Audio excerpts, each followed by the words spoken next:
Hello, Dr. Trader is back. This week, we're taking a closer look at Euro-Yen. The most notable development is the reported direct intervention by the United States in currency markets, selling euros to buy yen. This is an unusual move. At the same time, the Bank of Japan held its policy rate at 1%, but reaffirmed that it plans to keep hiking going forward.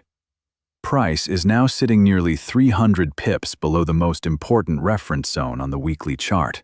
So the question is not only whether Euro-Yen keeps falling, it is whether this move still has room to run, or whether the market is due for a technical bounce. Let's set the context. The system currently classifies the regime as trending down, with an FX implication of trend follow rather than counter trend. The overall directional label is bearish, but the action status is skip. The setup does not meet the threshold for a trade. Multi-timeframe alignment is fully bearish, meaning every timeframe reviewed agrees on direction. That said, this is a directional label from the system, not a trade signal on its own.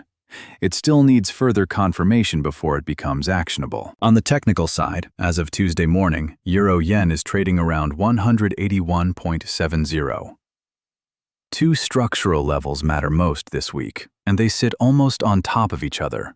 The weekly VWAP at 184.58 and the weekly TrendSL at 184.59. Price is currently below both levels by close to 300 pips, creating one dense resistance zone overhead. It is also worth noting that the price at the moment this thesis was set was 184.58. This means the market has already moved substantially lower since then. The bullish reversal scenario would invalidate the current bearish structure if price closes a weekly candle above the weekly trend SL at 184.59. If that happens, the bearish structure would be considered invalidated, and the whole thesis would need to be reassessed.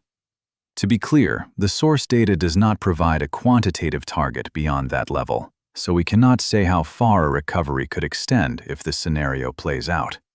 As of now, this condition has not been met. The case for continued downside rests on three factors. First, the Bank of Japan continues to signal further rate hikes ahead. Second, the risk of additional U.S. currency intervention remains live. Third, Eurozone inflation came in softer than expected, easing pressure on the European Central Bank to hold rates high. This tilts the rate differential further in the yen's favor. Here is the important part. At the time of this analysis, price is already below both the weekly VWAP and the weekly trend SL. That is a current fact, not a future scenario. Bottom line, the system's directional label for Euro-Yen this week is bearish, but the action status is skip. The setup does not meet the threshold for a trade. That's not a contradiction, it's a calibration.